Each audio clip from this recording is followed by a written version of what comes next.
Doctor Sudhakar. ಇವತ್ತು ನಾವು ಮಾತಾಡ್ತಾ ಇರೋ ಟಾಪಿಕ್ ಕೋಕೋನಟ್ ಆಯಿಲ್ ಬಗ್ಗೆ. ಕಾಮನ್ ಆಗಿ ಕೋಕೋನಟ್ ಆಯಿಲ್ ಒಂದು ಅದ್ಭುತ ಔಷಧಿ ಗುಣಗಳ ಇರುವಂತ ಆಯಿಲ್ ಅಂತ ಹೇಳ್ಬೋದು.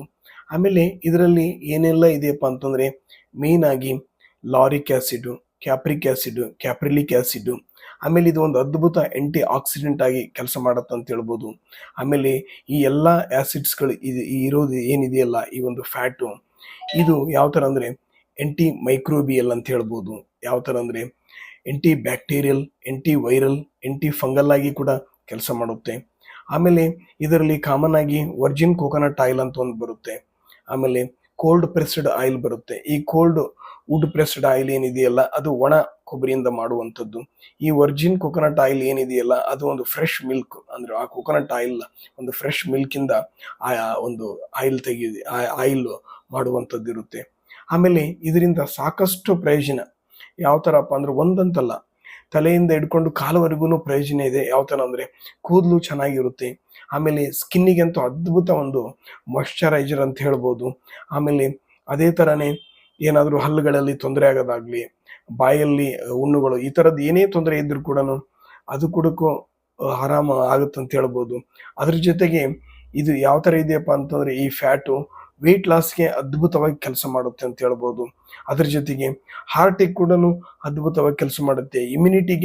ಇಮ್ಯುನಿಟಿನ ಹೆಚ್ಚು ಮಾಡುತ್ತೆ ಅಂತ ಹೇಳ್ಬೋದು. ಹಾಗಾಗಿ ಒಂದೊಂದೇ ನೋಡೋಣ ಫ್ರೆಂಡ್ಸ್. ಆಯಿಲ್ನ ನಮ್ಮ ದಿನನಿತ್ಯದ ಬಳಕೆಯಲ್ಲಿ ಬಳಸ್ಕೊಂಡಾಗ ನಮಗೆ ಮೊದಲನೇ ಪ್ರಯೋಜನಪ್ಪ ಅಂದರೆ ಬ್ರೈನಿನ ಒಂದು ಕೆಲಸಗಳು ತುಂಬ ಅದ್ಭುತವಾಗಿ ಚೆನ್ನಾಗಿ ಆಗ್ತವೆ ಅಂತ ಹೇಳ್ಬೋದು. ಯಾವ ಥರಪ್ಪ ಅಂತಂದರೆ ಬ್ರೈನಿನ ಒಂದು ಕೋಗ್ನೇಟಿವ್ ಫಂಕ್ಷನ್ಸ್ ಏನಿರ್ತವಲ್ಲ, ಅಂದರೆ ಒಂದು ಲರ್ನಿಂಗ್ ಮಾಡೋದಾಗಲಿ, ಹೊಸದಾಗಿ ಕಲಿಯೋದಾಗಲಿ, ಇಲ್ಲಪ್ಪ ಅಂದರೆ ಒಂದು ಕಾನ್ಸಂಟ್ರೇಷನ್ ಮಾಡೋದಾಗಲಿ, ಆಮೇಲೆ ನಮ್ಮದು ಒಂದು ಪ್ರಾಬ್ಲಮ್ ಸಾಲ್ವಿಂಗ್ ಎಫಿಷಿಯನ್ಸಿ ಆಗಲಿ, ಒಂದು ಈ ಥರದ್ದೆಲ್ಲ ಫಂಕ್ಷನ್ಗಳಾಗಲಿ, ಆಮೇಲೆ ಮೆಮೊರಿ ಕೂಡ ಚೆನ್ನಾಗಿರುತ್ತೆ ಈ ಒಂದು ಯಾವುದು ಕೋಕೋನಟ್ ಆಯಿಲ್ಲು ಬಳಕೆಯಿಂದ.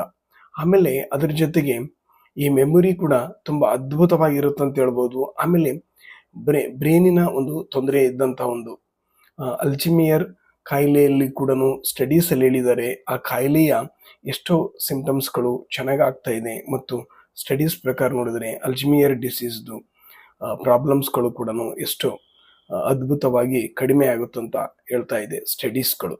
ಹಾಗಾಗಿ ಇದು ಬ್ರೈನ್ ಬೂಸ್ಟಿಂಗ್ ಫುಡ್ ಅಂತಲೇ ಹೇಳ್ಬೋದು. ಹಾಗಾಗಿ ಚಿಕ್ಕ ಮಕ್ಕಳಲ್ಲಿ ಇವು ಒಂದು ಕೋಗ್ನೇಟಿವ್ ಫಂಕ್ಷನ್ಸು ಚೆನ್ನಾಗಿರಬೇಕು, ಬೆಳವಣಿಗೆ ಚೆನ್ನಾಗಿರಬೇಕು, ಬ್ರೈನು ಚುರುಕಾಗಿರ್ಬೇಕಪ್ಪ ಅಂತಂದರೆ ಈ ಒಂದು ಕೋಕೋನಟ್ಟು ಆಯಿಲ್ ಆದರೂ ಕೊಡ್ಬೋದು, ಇಲ್ಲಾಂದರೆ ಕೋಕೋನಟ್ ಇರುವಂಥ ಹಸಿ ಕೋಕೋನಟ್ ಆದರೂ ತಿನ್ಬೋದು, ತೆಂಗಿನಕಾಯಿ ಆದರೂ ತಿನ್ಬೋದು, ಇಲ್ಲಾಂದರೆ ಕೋಕೋನಟ್ ಆಯಿಲ್ ಕೂಡ ತೊಗೊಳ್ಬೋದು ಅಂತ ಹೇಳ್ಬೋದು. ಕೋಕೋನಟ್ ಆಯಿಲ್ ತೊಗೊಳ್ಳೋದ್ರಿಂದ ವೆಯ್ಟ್ ಲಾಸ್ ಅನ್ನೋದು ಅದ್ಭುತವಾದ ರಿಸಲ್ಟ್ಸ್ ಇದೆ. ಯಾವ ಥರಪ್ಪ ಅಂದರೆ ನಾವು ಈ ಕೋಕೋನಟ್ ಆಯಿಲ್ನ ತೊಗೊಳ್ಳೋದ್ರಿಂದ ನಮ್ಗೆ ಏನಾಗುತ್ತಪ್ಪ ಅಂದರೆ, ಕಾಮನ್ ಆಗಿ ಇದು ಫ್ಯಾಟ್ ಅಲ್ವಾ, ಆ ಫ್ಯಾಟ್ ಒಂದು ಹೆವಿಯಾಗಿರುತ್ತೆ. ಆಮೇಲೆ ನಾವು ತೊಗೊಂಡಾಗ ಕಾಮನ್ ಆಗಿ ಹಸಿವು ಕಡಿಮೆ ಆಗುತ್ತೆ ಅಂತ ಹೇಳ್ಬೋದು. ನಾವು ಬೆಳಿಗ್ಗೆ ಏನಾದರೂ ಕೋಕೋನಟ್ ಆಯಿಲ್ ತೊಗೊಂಡ್ರೆ ನಮ್ಮ ಮಧ್ಯಾಹ್ನ ಲಂಚು ಕಡಿಮೆ ಆಗುತ್ತೆ, ಒಂದು ಎಪಟೈಟ್ ಕೂಡ ಇದರಲ್ಲಿ ಕಡಿಮೆ ಆಗುತ್ತೆ ಅಂತ ಹೇಳ್ಬೋದು. ಅದ್ರ ಜೊತೆಗೆ ಈ ಕೋಕೋನಟ್ ಆಯಿಲ್ಲು ಫ್ಯಾಟ್ ಇದ್ರೂ ಕೂಡ ಯಾವ ಥರ ಫ್ಯಾಟ್ ಇದು, ಮೀಡಿಯಂ ಚೈನ್ ಟ್ರೈಗ್ಲಿಸರೈಡ್ ಅನ್ನುವಂಥ ಫ್ಯಾಟ್ ಇದು. ಕಾಮನ್ ಆಗಿ ಇದು ಪ್ರೊಸೆಸ್ಸು GITಯಲ್ಲಿ ಪ್ರೊಸೆಸ್ ಆಗಿ ಆಮೇಲೆ ಹೋಗೋದು ಲಿವರಲ್ಲಿ ಪ್ರೊಸೆಸ್ ಆಗಿ ಡೈರೆಕ್ಟ್ ಆಗಿ ಏನಾಗುತ್ತಪ್ಪ ಅಂದರೆ ಇನ್ಸ್ಟೆಂಟ್ ಎನರ್ಜಿ ಆಗಿ ಬರುತ್ತೆ. ಬಟ್ ಬೇರೆ ಫ್ಯಾಟ್ಗಳಾದರೆ ಅವು ಏನಾಗ್ತವೆ, ಬ್ಲಡ್ ಸ್ಟ್ರೀಮಲ್ಲಿ ಇದ್ದು ಇನ್ನಿತರ ತೊಂದರೆಗಳು ಮಾಡ್ತವೆ. ಬಟ್ಟು ಈ ಒಂದು ಏನು ಕೋಕೋನಟ್ ಆಯಿಲ್ ಇದೆಯಲ್ಲ, ಆ ಫ್ಯಾಟ್ ಇದೆಯಲ್ಲ, ಆ ಫ್ಯಾಟ್ ಆಗಿ ಕೂಡಲ್ಲ, ಇನ್ಸ್ಟೆಂಟ್ ಎನರ್ಜಿ ಆಗಿ ಕೂಡೋದ್ರಿಂದ ಏನಾಗುತ್ತಪ್ಪ ಅಂತಂದರೆ ನಮಗೆ ಫ್ಯಾಟ್ ಅನ್ನೋದು ಇದರಿಂದ ಆಗೋಲ್ಲ. ಆಮೇಲೆ ಇದು ಒಂದು ಸ್ಟಡಿ ಮಾಡಿದ್ದಾರೆ. ಯಾವ ಥರಪ್ಪ ಅಂದರೆ ಒಂದು 40 ಮಹಿಳೆಯರ ಮೇಲೆ ಕಾಮನ್ ಆಗಿ ಸ್ಟಡಿ ಮಾಡಿದರು. ಯಾವ ಥರಪ್ಪ ಅಂತಂತಂದರೆ ಅವರಿಗೆ ಒಂದು 15 ಗ್ರಾಮಿಂದ 30 ಗ್ರಾಮ್ ಪರ್ ಡೇ ಕೊಟ್ಟು ನೋಡಿದಾಗ, ದಿನನಿತ್ಯ ಅವ್ರನ್ನ ಮಾನಿಟರ್ ಮಾಡಿದಾಗ ಅಟ್ಲೀಸ್ಟ್ ಒಂದು 12 ವೀಕ್ಸ್ ಅಂದರೆ ಅಟ್ಲೀಸ್ಟ್ 3 ತಿಂಗಳ, ಕಾಮನ್ ಆಗಿ 3 ತಿಂಗಳ ನೋಡಿದಾಗ ಏನಾಗಿದೆಯಪ್ಪ ಅಂದರೆ ಅವರ ಒಂದು ಹೊಟ್ಟೆಯ ಸುತ್ತಳತೆ ಕಡಿಮೆ ಆಗಿದೆ. ಅಂದರೆ ಒಬ್ಯಾಸಿಟಿ ಅಂದರೆ ಹೊಟ್ಟೆ ಬೊಜ್ಜು ಏನಿದೆ ಅದು ಕಡಿಮೆ ಆಗಿದೆ ಅಂತ ಹೇಳ್ಬೋದು. ಹಾಗಾಗಿ ಆಮೇಲೆ ವಿಸರಲ್ ಫ್ಯಾಟ್ ಕೂಡ ಕಡಿಮೆ ಆಗಿದೆ ಅಂತ ಹೇಳ್ಬೋದು. ಈ ಒಂದು ಸ್ಟಡಿ ಬಂದಿದೆ. ಹಾಗಾಗಿ ನಾವು ಏನು ಮಾಡ್ಬೋದಪ್ಪ ಅಂತಂದರೆ, ಯಾರು ಒಬ್ಯಾಸಿಟಿ ಇರ್ತಾರೆ ಕೋಕೋನಟ್ ಆಯಿಲ್ನ ಅವರು ದಿನನಿತ್ಯ ಊಟದಲ್ಲಿ ತಗೊಂಡ್ರೆ ಸರಿಯಾದ ಪದ್ಧತಿಯಲ್ಲಿ ಒಬ್ಯಾಸಿಟಿ ಕೂಡ ಕಡಿಮೆ ಆಗುತ್ತೆ. ಅಂದರೆ ಅದ್ಭುತವಾಗಿ ಅವರು ಈ ಸುತ್ತಳತೆ ಅಂದರೆ ಹೊಟ್ಟೆಯ ಸುತ್ತಳತೆಯನ್ನು ಕಡಿಮೆ ಮಾಡ್ಕೊಳ್ಬೋದು.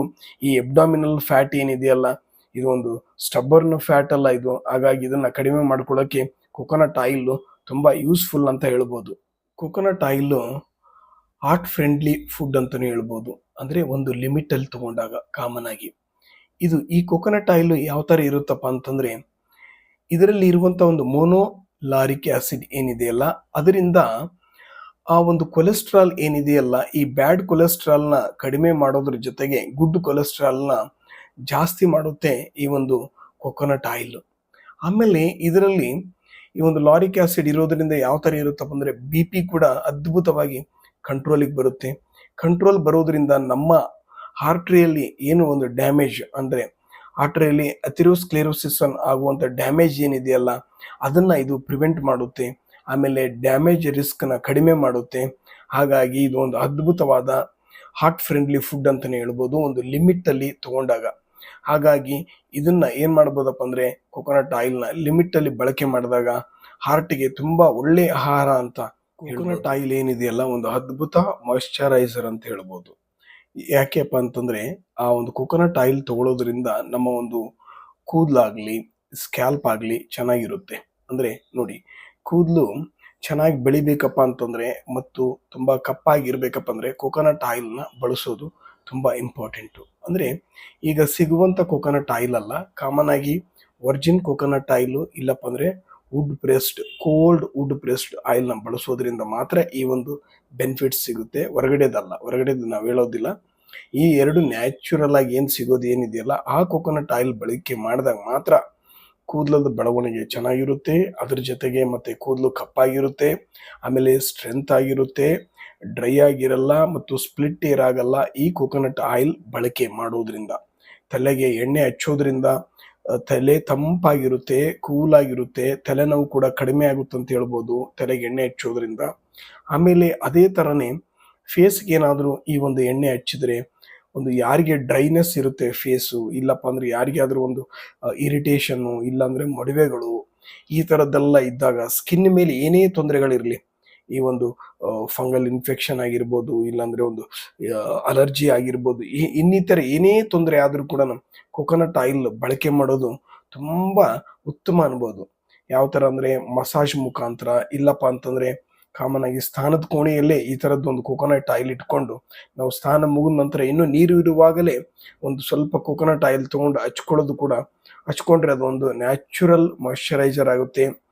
ಅದು ಬರ್ತಾ ಹೇಗಾಗುತ್ತಪ್ಪ ಅಂದ್ರೆ, ಸ್ಕಿನ್ ಕಂಪ್ಲೇಂಟ್ಸು ಕಮ್ಮಿ ಆಗುತ್ತೆ, ಸ್ಕಿನ್ನು ಶೈನ್ ಆಗುತ್ತೆ, ಸ್ಕಿನ್ನು ಸಾಫ್ಟ್ ಆಗುತ್ತೆ, ಒಂದು ಅದ್ಭುತವಾಗಿ ಡ್ರೈನೆಸ್ ಆಗಲಿ ಅದು ಯಾವುದು ಇರಲ್ಲ, ಸ್ಕಿನ್ ಕಾಯಿಲೆಗಳು ಕೂಡ ಕಮ್ಮಿ ಆಗುತ್ತೆ ಅಂತ ಹೇಳ್ಬೋದು ಈ ಒಂದು ಕೊಕೊನಟ್ ಆಯಿಲ್ ಯೂಸ್ ಮಾಡೋದ್ರಿಂದ. ಯಾಕೆಂದ್ರೆ ಕೊಕೊನಟ್ ಅಲ್ಲಿ ಮೋನೋಲಾರಿಕ್ ಆಸಿಡ್ ಇದೆ, ಇನ್ನಿತರ ಕ್ಯುಪ್ರಿಕ್ ಆಸಿಡ್ ಇದೆ, ಈ ಥರದ್ದು ಎಲ್ಲ ಇರೋದ್ರಿಂದ ಅದು ಏನಾಗುತ್ತಪ್ಪ ಅಂತಂದ್ರೆ ಆಂಟಿ ಬ್ಯಾಕ್ಟೀರಿಯಲ್, ಆಂಟಿ ವೈರಲ್, ಆಮೇಲೆ ಆಂಟಿ ಫಂಗಲ್ ಇರುವಂತ ಒಂದು ಪ್ರಾಪರ್ಟೀಸ್ ಇರೋದ್ರಿಂದ ಅದ್ಭುತವಾಗಿ ಕೆಲಸ ಮಾಡುತ್ತೆ. ಆಮೇಲೆ ಏನಾದರೂ ತುಟಿ ಹೊಡೆದ್ರೆ ಅದಕ್ಕೂ ಕೂಡ ಹಚ್ಬೋದು. ಈ ಕೋಲ್ಡ್ ವೆದರ್ ಟೈಮಲ್ಲಿ ತುಟಿ ಡ್ರೈ ಇರ್ತವೆ, ತುಟಿ ಹೊಡಿತಾ ಇರುತ್ತೆ, ಅದಕ್ಕೆ ಕೂಡ ನಾವು ಕೊಕೊನಟ್ ಆಯಿಲ್ನ ಅಪ್ಲೈ ಮಾಡ್ಬೋದು. ಇಲ್ಲಾಂದ್ರೆ ಕಾಲು ಹೊಡೆದಾಗ ಕೂಡ ಕೊಕೊನಟ್ ಆಯಿಲ್ನ ಅಪ್ಲೈ ಮಾಡ್ಬೋದು. ಸ್ಮೂತ್ ಇರ್ತವೆ, ಮತ್ತೆ ಇನ್ಫೆಕ್ಷನ್ಸ್ ಇದ್ರೂ ಕೂಡ ಕಮ್ಮಿ ಆಗ್ತವೆ, ಅದ್ಭುತವಾಗಿರುತ್ತೆ. ಒಂದು ಕೊಕೊನಟ್ ಆಯಿಲ್ ಸ್ಕಿನ್ನಿಗೆ ಅಂತೂ ಅದ್ಭುತ ಆಯಿಲ್ ಅಂತಾನೆ ಹೇಳ್ಬೋದು. ಹಾಗಾಗಿ ಇದನ್ನ ಪ್ರಯೋಜನ ಪಡ್ಕೊಳ್ಳೋದು ತುಂಬಾ ಇಂಪಾರ್ಟೆಂಟ್. ಯಾರಿಗೆ ಒಂದು ಎಪಿಲೆಪ್ಸಿ ಇರುತ್ತೆ ಅವರಿಗೆ ಅವರ ಒಂದು ಸಿಂಪ್ಟಮ್ಸ್ಗಳನ್ನು ಅದ್ಭುತವಾಗಿ ಕಂಟ್ರೋಲ್ ಮಾಡಲಿಕ್ಕೆ ಕೊಕೊನಟ್ ಆಯಿಲ್ ಅನ್ನೋದು ತುಂಬಾ ಅದ್ಭುತವಾಗಿ ಯೂಸ್ ಆಗುತ್ತೆ ಅಂತ ಹೇಳ್ಬೋದು. ಯಾಕೆಪ್ಪ ಅಂತಂದ್ರೆ, ಆ ಒಂದು ಎಪಿಲೆಪ್ಸಿ ಇರುವವರಿಗೆ ಕಾಮನ್ ಆಗಿ ಕೀಟೋಜೆನಿಕ್ ಡಯಟ್ನ ಪ್ರಿಸ್ಕ್ರೈಬ್ ಮಾಡ್ತಾರೆ ಎಲ್ಲರೂ. ಹಾಗಾಗಿ ಕೀಟೋಜೆನಿಕ್ ಡಯಟ್ ಅಲ್ಲಿ ಮೇನ್ ಆಗಿರೋದೇ ಕೊಕೊನಟ್ ಆಯಿಲ್. ಅದರ ಒಂದು ಮೇನ್ ಪಾರ್ಟ್ ಅಂದ್ರೆ ಕೊಕೊನಟ್ ಆಯಿಲ್. ಅದು ತೊಗೊಳೋದ್ರಿಂದನೇ ಎಷ್ಟೊಂದು ಎಪಿಲೆಪ್ಸಿ ಕಂಟ್ರೋಲ್ ಅಲ್ಲಿ ಇರುತ್ತೆ ಅಂತ ಹೇಳ್ಬೋದು. ಅಂದ್ರೆ ಅದರ ಒಂದು ಸಿಂಪ್ಟಮ್ಸ್ ಕಂಟ್ರೋಲಿಗೆ ಬರುತ್ತೆ ಅಂತ ಹೇಳ್ಬೋದು. ಹಾಗಾಗಿ ಎಪಿಲೆಪ್ಸಿ ಪೇಷಂಟ್ಸು ಕೊಕೊನಟ್ ಆಯಿಲ್ನ ಬಳಕೆ ಮಾಡೋದು ತುಂಬಾ ಒಳ್ಳೆಯದು. ಅದ್ರ ಜೊತೆಗೆ ಅದೇ ಕೀಟೋ ಡಯಟ್ ಮಾಡೋದ್ರ ಜೊತೆಗೆ ಅದನ್ನ ತಗೊಂಡಾಗ ಅದ್ಭುತವಾಗಿರುತ್ತಂತ ಹೇಳ್ಬೋದು. ಕೊಕೊನಟ್ ಆಯಿಲ್ ತಗೊಳ್ಳೋದ್ರಿಂದ ನಮ್ಮ ಇಮ್ಯುನಿಟಿ ಬೂಸ್ಟ್ ಆಗುತ್ತೆ ಅಂತ ಹೇಳ್ಬೋದು. ಅಂದ್ರೆ ಇಮ್ಯುನಿಟಿ ಚೆನ್ನಾಗಿರುತ್ತೆ ಅಂತ. ಯಾಕೆಪ್ಪ ಅಂದ್ರೆ ಇದು ಎಂಟಿ ಮೈಕ್ರೋಬಿಯಲ್ ಲಿಪಿಡ್ ಅಂತ. ಅಂದ್ರೆ ಯಾವ ತರ ಇರುತ್ತಂದ್ರೆ, ಈ ಕ್ಯಾಪ್ರಿಕ್ ಆಸಿಡ್ ಆಗಲಿ, ಕ್ಯಾಪ್ರಿಲಿಕ್ ಆಸಿಡ್ ಆಗಲಿ, ಇಲ್ಲಪ್ಪ ಅಂದ್ರೆ ಲಾರಿಕ್ ಆಸಿಡ್ ಆಗಲಿ ಇರೋದ್ರಿಂದ ಯಾವ ಥರ ಕೆಲಸ ಮಾಡ್ತವೆ ಅಂದರೆ anti bacterial, anti viral, aunty fungal ಥರ ಮಾಡೋದ್ರಿಂದ ನಮ್ಮ ದೇಹದಲ್ಲಿ ಇನ್ನಿತರ ಯಾವುದೇ ಮೈಕ್ರೋಬಿಯಲ್ ತೊಂದರೆ ಆಗ್ಲಾರ್ದಂಗೆ ನೋಡ್ಕೊಳ್ತದೆ ಈ ಒಂದು ಕೊಕೊನಟ್ ಆಯಿಲ್ ಅಂತ ಹೇಳ್ಬೋದು. ಹಾಗಾಗಿ ಇದನ್ನು ಒಂದು ದಿನನಿತ್ಯ ತಗೊಳ್ಳೋದು ತುಂಬ ಉತ್ತಮ ಮತ್ತು ಒಂದು ಲಿಮಿಟೆಡ್ ಡೇಟ್ ತಗೊಂಡಾಗ ನಮ್ಮ ಇಮ್ಯುನಿಟಿ ಕೂಡ ಚೆನ್ನಾಗಿರುತ್ತೆ ಅಂತ ಹೇಳ್ಬೋದು. ಕೊಕೊನಟ್ ಆಯಿಲ್ನಿಂದ ಆಯಿಲ್ ಪುಲ್ಲಿಂಗ್ ಮಾಡಿದಾಗ ಅಂದರೆ ಕಾಮನ್ ಆಗಿ ಒಂದು 10 ml ಆಯಿಲ್ ತೊಗೊಂಡು ನಾವು ಬಾಯಿನ ಮುಕ್ಕಳಿಸಿದಾಗ 10ರಿಂದ ಒಂದು 15 ನಿಮಿಷ ಅದನ್ನು ಸರಿಯಾಗಿ ಬಾಯಿ ಮುಕ್ಕಳಿಸಿದ್ರೆ ಅದು ಒಂದು ಅದ್ಭುತವಾಗಿ ಯಾವ ಥರ ಇರುತ್ತಪ್ಪ ಅಂದರೆ ನಮ್ಮ ಒಂದು ಬಾಯಿ ತುಂಬ ಬ್ಯಾಕ್ಟೀರಿಯಲ್ನಿಂದ ಇನ್ಫೆಕ್ಷನ್ಗೆ ಏನಾದರೂ ಒಳಗಾಗಿದ್ದರೆ ಅದು ಸರಿಯಾಗುತ್ತೆ. ಇಲ್ಲಪ್ಪ ಅಂತಂದರೆ ಹಲ್ಲುಗಳಲ್ಲಿ ಏನಾದರೂ ತೊಂದರೆ ಇದ್ದರೆ, ಒಸಡುಗಳಲ್ಲಿ ಏನಾದರೂ ತೊಂದರೆ ಇದ್ದರೆ ಅದು ಕೂಡ ಸರಿ ಮಾಡುತ್ತಂತ ಹೇಳ್ಬೋದು ಇದು ಆಯಿಲ್ ಪುಲ್ಲಿಂಗ್ ಮಾಡೋದ್ರಿಂದ. ಆಮೇಲೆ ಈ ಕೊಕೊನಟ್ ಆಯಿಲ್ ಏನಿದೆಯಲ್ಲ ಡೈಜೆಷನ್ಗೆ ಕೂಡ ತುಂಬ ಉತ್ತಮ ಮತ್ತು ಇದು ಈಸಿ ಡೈಜೆಸ್ಟಬಲ್.